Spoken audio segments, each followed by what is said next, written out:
If you're like me, when you go through powder, you're left with plastic jugs. Now, this happens to be Alliant powder.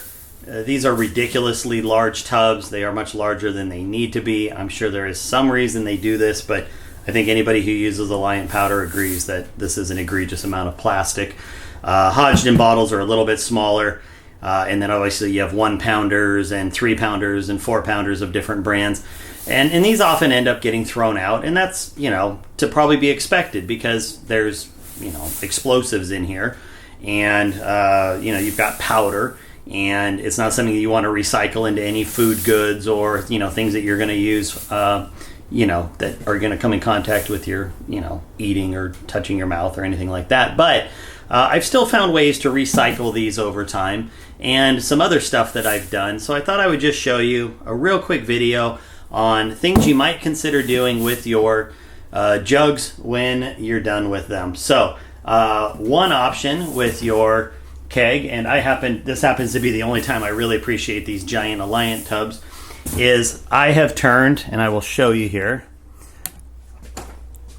one of my 8 pounders into a cleaning receptacle.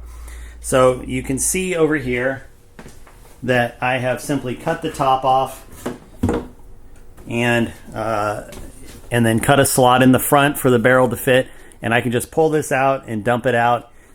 It helps catch a lot of the overspray. You can kind of see there's a lot of overspray from brushing that goes in there, and it's just really nice and simple. Don't have to worry about your patches falling on the ground. Like, I've got dogs that come out in the garage, and the last thing I want is one of them running off with a patch that has chemicals on it. If you have kids around the house or anything like that, using one of your old buckets, this is a great way to do it. I've seen people put just a hole in the side for their barrel. I like using the groove and cutting off the top just because for me it's the easiest to move around. So that's one option. Let me come over here and I will show you. I've got my brass separator down here, and you'll see that it is full of my rice that I use for tumbling. And then I have my tumbler turned up on end to fill.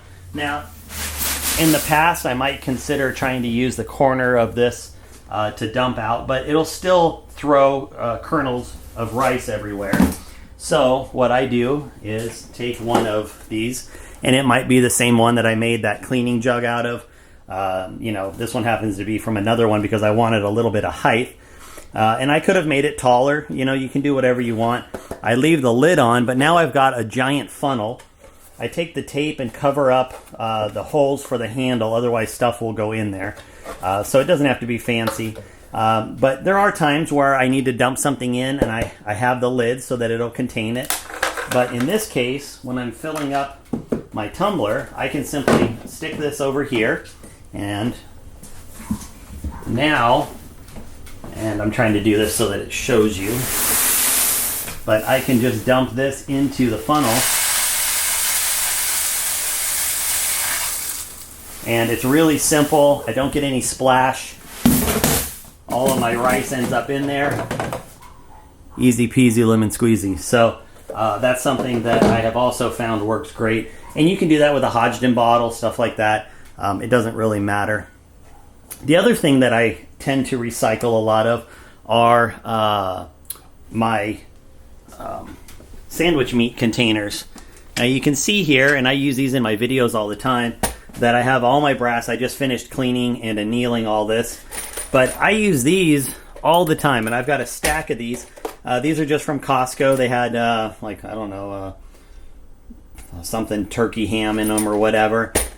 We get the same thing all the time. We eat a lot of sandwiches. And with kids, we go through a lot of sandwich meat. And I love these because they take up very little space. They stack great. I used to be a big fan of the acro bins like this. But these don't stack well. They just take up a ton of space.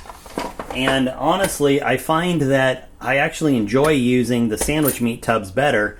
I just throw away the lids, and these things last a really long time. These have my my little checklist. I put a piece of Velcro in here so that my checklist can get stuck right on there. And there you go. And I've got another handful of them laying around. So, don't always throw away something. As reloaders, as shooters, I think we tend to be pretty ingenious with how we do things. And you may just find that you have products that otherwise might get thrown out and sent to a landfill. And I'm not trying to be preachy or anything. I'm just saying, if you have a use to reuse stuff that was otherwise going to go to the dump, why not? And if it serves a good purpose, like, I'm not using this at the detriment of anything. This is actually my preferred method now. Same thing with my cleaning bin that I had and my funnel. Like, there's really nothing that makes sense to go buy to replace those with. So I think it's actually a great win-win. So just thought I would show those off to you, give you a couple ideas, and go from there. So hope you're going well. Talk to you soon.